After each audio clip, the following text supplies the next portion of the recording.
I was forced to read the Congress's economic resolution again to ensure that I hadn't skipped those stock Congress phrases from the past. Words like Garibi Hatao, socialism, poverty alleviation programs. And yes, my eyes had not been deceived. These tired shibboleths did not find even one mention in the crisply written and fairly expertly curated.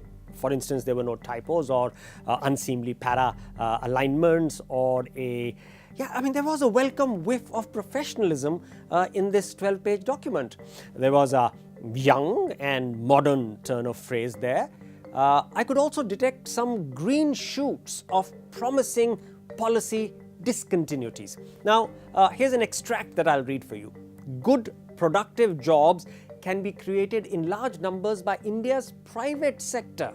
I'll repeat, they mentioned India's private sector, driven by trade, manufacturing, construction and exports. The Indian National Congress resolves to win back economic freedom for India's entrepreneurs. I'll read that again, economic freedom for India's entrepreneurs. They go on to say, sustained economic growth is the path forward to becoming a middle-income developed country.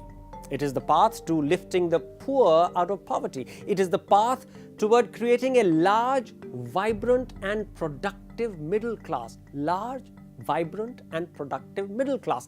It is the path to creating wealth. This is the Congress party saying it is the path to creating wealth. The primacy given to the private sector in creating jobs. Remember, the omission of the public sector in this context is a refreshing acknowledgement, and this acknowledgement has come via the silence about the abysmal productivity of government equity capital in commercial activities. The focus on wealth creation by a vibrant middle class came not as an anonymous footnote, but as a vocal and upfront ambition. Clearly, there's an incipient attempt to discard cliches. Now, let's of course not get carried away believing it's a revolutionary document which is completely abrogating the past and taking off on an entirely new flight of entrepreneurship and privatization. It simply cannot, and more importantly, should not advocate such an abrupt reversal. That would be catastrophic.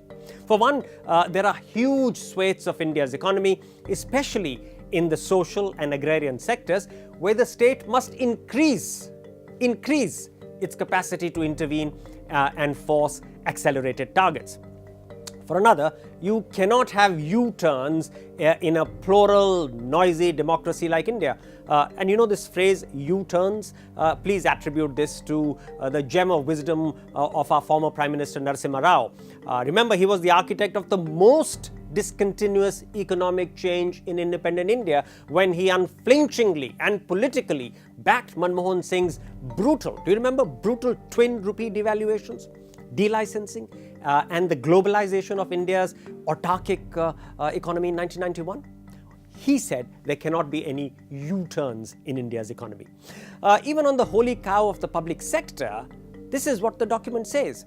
State ownership of businesses in certain critical sectors such as defense production, mass transportation, natural resources and financial services is both needed and justified. There is a rather business-like brevity here, don't you think? The fact that only 4 sectors have been mentioned could be telling. Is this a straw in the wind to test the rapid privatization of public sector units outside these 4 sectors? I would honestly pray for that to be the case. On the crisis in banking, GST, Aadhaar, agricultural tariffs, among so many other areas that the document addressed, there seems to be a willingness to try out new, more market-oriented solutions. But then this economic resolution is currently a collection of words, and words are easy, especially when you are in the opposition. Having said that, all planned change does begin with words that outline a new blueprint. The Congress party could just as easily have dusted up and trotted out old inanities. The fact that it did not and chose to float some half out-of-the-box thoughts is cause for half optimism. The other half will happen when Rahul's Congress begins to act the resolve.